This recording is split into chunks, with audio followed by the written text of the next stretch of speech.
أعوذ بالله من الشيطان الرجيم بسم الله الرحمن الرحيم ومن أظلم ممن افترى على الله الكذب وهو يدعى إلى الإسلام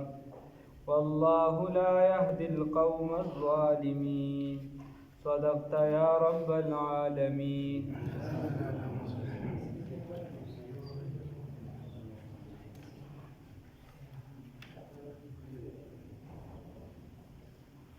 الله په آیات مبارکه کې فرمایي ومن اظلم او څوک دی زیات ظالم ممن د هغه چانه افترا چې دی جوړوي علی الله په الله باندې الکذب دروغ په الله چې څوک دروغ جوړي شرک کوي د الله سره شریک پیدا کوي چې دا خدای پاکه دا الله تمام معبود دی خو پلانکیم دی خدایم دا کار بولی شو پلانکیم کوي نو دا کس چې دی د دنه لوی ظالم الله ویو نشته. نو ومن اظلم څوک دی زیات ظالم ممن د هغه چانه افترا چې جوړوي علی الله په الله باندې الکذب شرک دروغ وهو يدعى حال دا دی چې دا بنده را بللی شي الی الاسلام ستا اسلام ته یو کس اسلام ته را بللی شو دی دا چل کی وهو يدعى حال دا دی چې دی را بللی شي الی الاسلام ستا اسلام د سلامتیا نه دی چې ته مسلمان نو استاد لاس په د هر اندام نه بهر بنده د محفوظ المسلم من سلم المسلمون من لسانه ويده مسلمان بنده هغه چې د لاس په نه د اندامونو نه د خلینا د دینه بل مسلمان محفوظ کدی هغه ضرر ور کوي نقصان ور کوي نو بیا د دې په خپل مسلمانای لږ خبر وکي. وهو يدعى حال دادی چې دی را بللی شي الی الاسلام اسلام تا والله یقینا الله رب العزت لا یهدی هدایت نکي القوم الظالمین قوم د ظالمانو تا ظالم ته چې الله رب العزت څنګه کوي هدایت ورته نه کوي خان الله دې د ظلم نه بچ کی. نو د ظلم مختلف مراتب دي دا قاعدو په باب کې ظلم هغه ته ویل شي چې ته شرک کې بت پرستی کې د خدای سره په ذات کې خبرې کې د رسول الله صلی الله علیه وسلم په ذات کې ځان نه خبرې کې نو دغه ظلم دی. دا عام انسانانو په باب کې ظلم داري چې د بل حق تلاندې کې بل تسبق ګوري وغیرہ نو داسې مختلف دي کشن په سارو ظلم دی وغیرہ نو هر باب کې خپل خپل ظلم یریدون خودت مطلب ته عقاید دي یریدون دی اراده لري دا کافران یطفئو چې ملکی نور الله اے دین الله دین د الله رب العزت دی دا اراده لري چې د الله دا رڼا سکیا مړه کیا نو الله وی والله یقینا الله رب العزت متم اتمام کون کې دی پورا کون کې دی نوره رڼا خپل لرا دین خپل لرا ولو کرہ الکافرون اگر چې بدګنی کافرانو الله رب العزت فرمایي الله رب العزت چې دا رڼا دا پورا کون کې دی دا رڼا د اسلام به وسوک پورا کوي الله رب العزت اگر که بدګنی کافران دی یو شل پیره بدګن دا نن دغه بیان کو امیر المؤمنین هبت الله سے نو یو خبره پکې دا کړې و په بیان کې وی ټول نړۍ د زمون خلاف شي نه دی منی من دی تسلیم نه کی او چې کمې حق خبرې دا غې نه من یو ذره مول راوړو نو چې ایمان دې د دې ستی شي چې ټول دنیا ستا خلاف خو ته په میدان ولاړې ته وی چې بای دا کومه حق خبره ده قرآن والا خبره ده دین والا خبره ده حدیث والا خبره ده د دې په مقابله کې که زید عمر بکر هر څوک راځي یهود هنود هر څوک راځي خو زه به د اسلام او د دین سره ولاړ الله دې توفیق راکړي. نو دا دی وجه وی والله متم نوره الله خپل نور دا پورا کوونکی. نو دا مختلف پراپیګانډې مختلفې کیسې به تا پسې جوړېږي مختلفې لوبې به ستا خلاف کېږي مختلفې منصوبې به جوړېږي خو ته به په دین باندې استقامت اختیارې الله دې توفیق راکړي او ستا خپل ملګري به ستا خپې وي ستا خپل کورواله به ستا خپې وي ستا خپل قام قبیله بسته خپې وي رسول الله صلی الله علیه وسلم چې کله د هغه انکار کو نو لومبنې چې د یهودو نصاراو یا د بل ځای خلکو خو نه کړي هغه خلکو لومبې انکار کړو چې کوم خلکو رسول الله صلی الله علیه وسلم سره د مخالفت هم خپل امانتونه یې ښودل دشمنی ور سره کلکه د کور نه ولګي چاپیرا غیرت او کړي دا شهید کوي او اومه امانتونه د رسول الله صلی الله علیه وسلم سره پراتی دومره اعتماد پر رسول الله صلی الله علیه وسلم او څوک ماما څوک تر څوک ټول دغه رښتې ونیزدي د خاندانونو رښتې بل رښتنه نو د دې وجه او چې حکم الله را لېږي نو چې کله ورتی پاسه نو بیا ورپسې چې کله حکم راځي نو وانذر عشیرتک الاقربین الله وی دا نږدې خلک ویا طالب معلومه ده چې مخالفت به تعالی خو مضبوط مخالفت د لري خلکو نه دی مخالفت مضبوط چې دی ستا د خپل رور دی ستا د خپل زوی دی ستا د خپل شاګرد دی ستا د خپل مرید دی ستا د خپل ګوره پاکستان له چې نقصان ورکوي نو د اندروني دشمن به ډېر ورکوي بارایي به کم ورکوي اول به اندروني دشمن ته ختمي ستا کور له چې نقصان ورکوي نو اندروني دشمن به اول ته ختمي نو لومبې به تا ته دا نږدې خلک دا به تا ته دا رڼا به ختمول غواړي دا دین به ختمول غواړي ته به استقامت اختیار بس خل ته خپل کار چلاو تا ته به څوک وایي ته دای بس وایي خدای پاک تی وي وایي شیخ ادریس صاحب وایي یو خبره ده دا سیاسي مشهوره ده وایي یو طالب هغه یا عالم چېرته روان او دا بل طرفه یو کس را روانو مالدار هغه سره کور والا وه نو هسې چې دا سړی لږ مالداري نو د داسې چجه کړي او بیا چې نن سبا زمانې کې دا پیسې خلکو سره او بیا چې طالب مولا ته مخامخ شي بیا خو لږ تکبر هغه برید لږ نور هم اوچت شي نو هغه د طالب چېرته خیال نه و د خپل داسې په تیزۍ ښې ده هغې چېرته واده له روان و هغه باندې په هغه کور والا باندې اوبه ورغلي چې په کور والے اوبه ورغلي دي نو هغه سړی خو به یي د ښځې مخکې خو بیا سړی به ځان خامخی بادر کوي نو څه به کوي کور کار صحیح کور غریب که به ته هېڅ څه نه شي کولی داسې سخت یارېږي توبه خدای داسې پیزار ته مخکې بار را رسي خو دا به کوي چې دغلته به پوزیشن جوړوي نو هغه لاس راته وکړه طالب نه مضبوط پړک وباسي چې د هغه نه یې پړک وباسه بس طالب خو ښه مضبوط پړک یې ته وباسه دی په خپله مخه لاړه هغه په خپله ده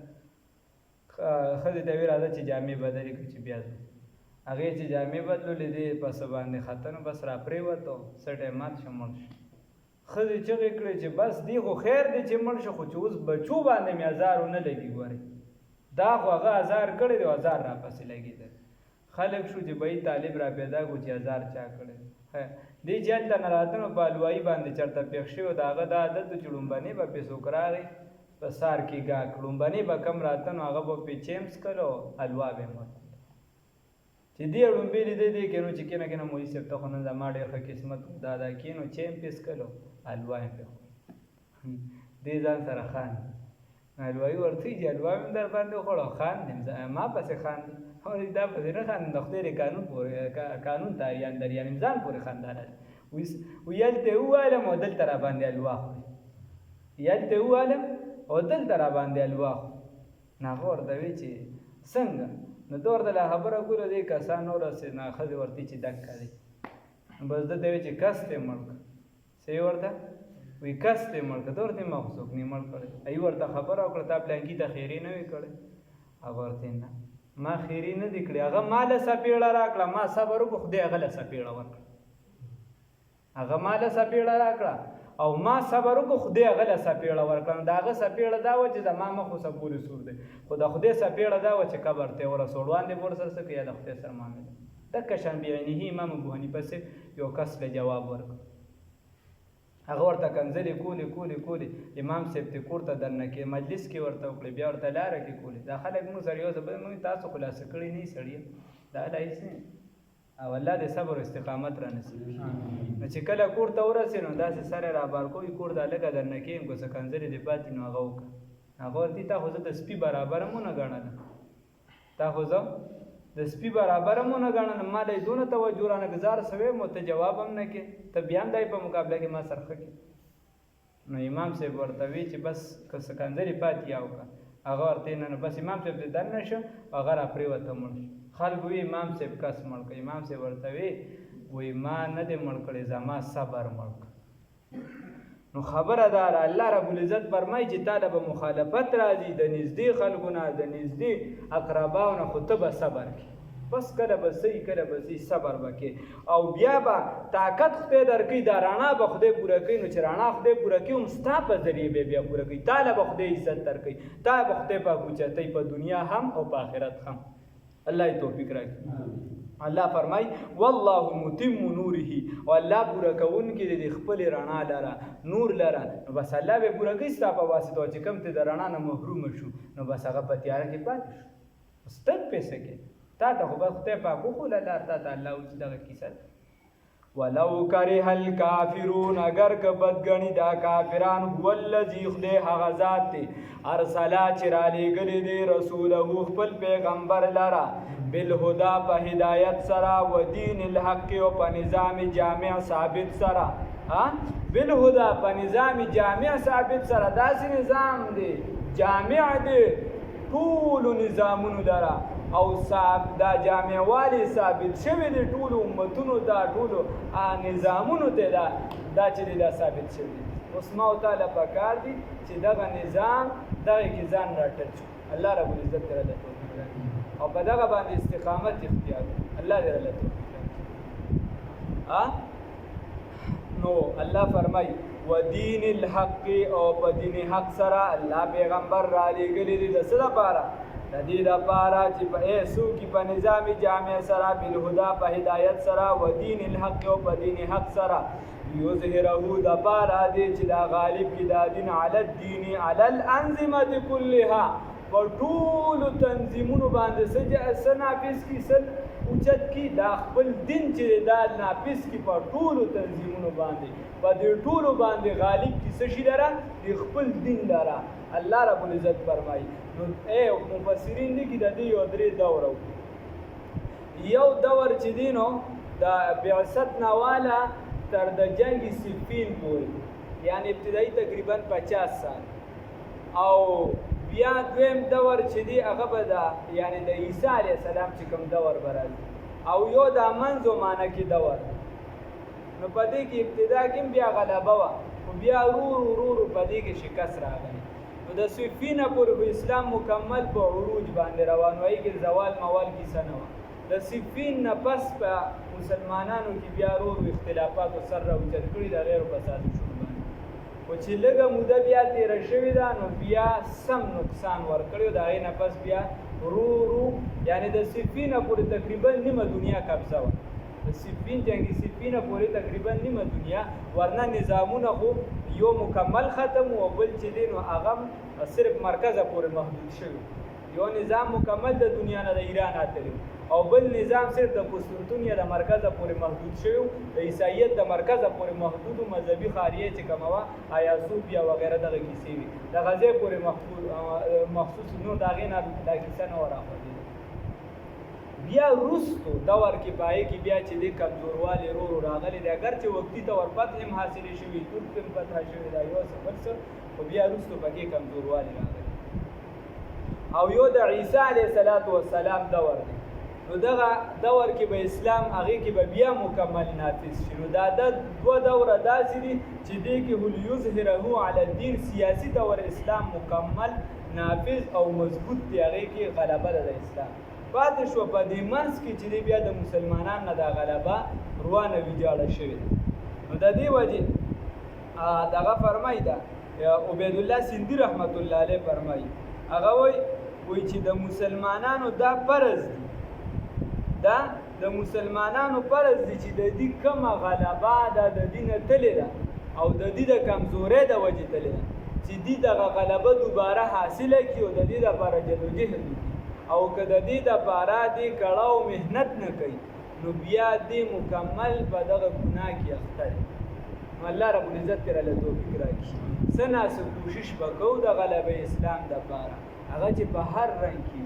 ځان به په قرآن پوهې قرآن والا نظام باندې به اول ځان پوهې قرآن زمونږ نه غواړي موږ صرف ختمونو له ساتلی غواړي څه ختمونه څه گنجایش شته نشته څومره حده پورې شته او څومره نشته واده به څنګه کوم زندگی به څنګه تیروم ګیره به څنګه پرېږدم د کور بیبیانو سره به څنګه ژوند تیروم زمونږ مثال به طور بالاکوټ یو څه بل څه زلزله راغله زمونږ د مسلمانانو رفاهي ادارې وغیره ته وګوره څومره وي او بیا ته وګوره هغه عیسایانو پکې خپلې دعوت چلولې خو هغې څومره د خیر ښېګړې کارونه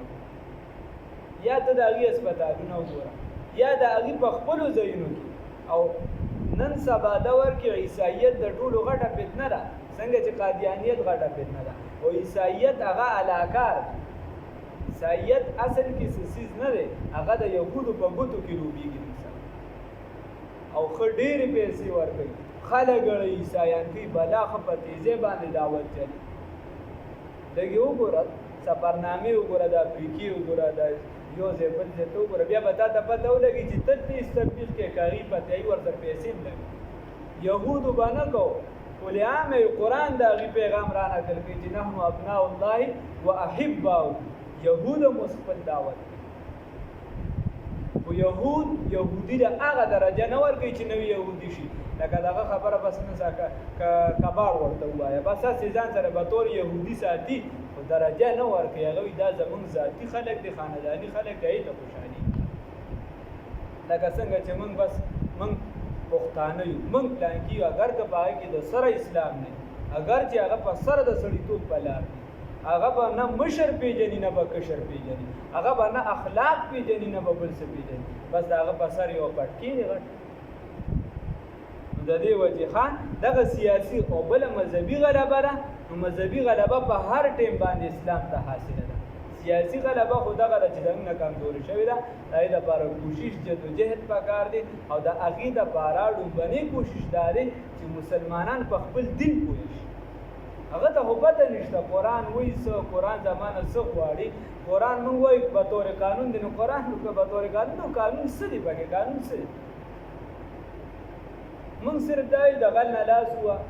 زناکار له دا وکړه خو قرآن خو دا هم وایي موږ درته د خلافت عثماني مې درته بله ورځ خبره وکړله چې په دومره عمر کې به ته نکاح کې چې په دومره عمر کې هغه نکاح کوله نو به زنا ته سمېده ورسره دغه نه وایو موږ ورته ډایرکټ سزا وایو مخکې ورته نه وایو چې اسلام وایي چې ریاست به چې دی نو هغه به دله کور ورکړي اسلام وایي چې دی چې دی د کار یو څه بل څه مالک نه یا نه شي کولی نو ریاست به دله چې دی وظیفه ورکوي څه مختلفې کیسې دي دغه ټولو باندې به ځان پوهېږي الله دې راله توفیق راکړي او بیا مذهبي غلبه دا هر ټایم حاصله ده هر وخت کې الحمدلله یظهره د پاره دی چې غالب کی دی لرا علی الدین دی اسلام لرا په نور دینونو باندې کله په ټولو باندې په ټولو تنظیمونو په ټولو دینونو ولو کرہ المشرکون اگر چې بد غنی مشرکان الله دې شرک